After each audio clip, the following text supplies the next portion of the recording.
নমস্কার, আমি সৌনক বসাক। আমার বয়স 11 বছর।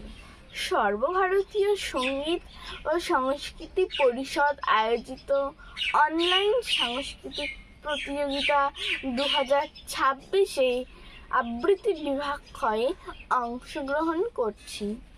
আজকে আমার নিবেদন কবি ভবানীপ্রসাদ মজুমদারের লেখা হরিনামের পরিণাম।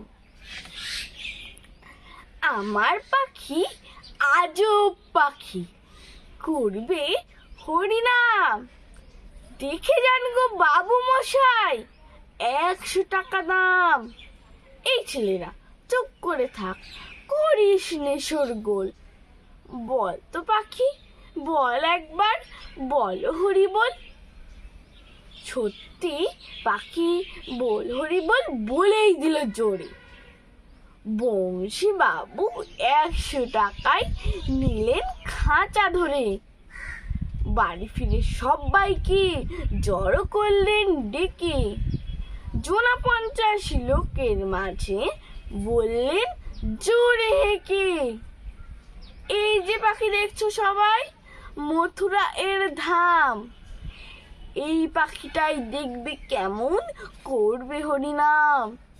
এই ছেলেরা চুপ করে থাক, করিস নে শোরগোল।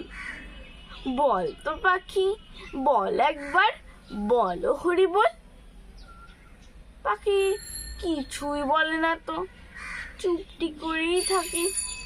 বংশী বাবু রেগে মেগে বলেন তখন তাকে, এত করে সাজছি তোকে, বাড়লো কি তোর দর? দোহাই পাখি বল হরি বল, নইলে খাবি চর। বললে পাখি চুপ করে থাক, এখন আমি শুই। বল হরি বল বলবো পরে, মরবি যখন তুই। নমস্কার।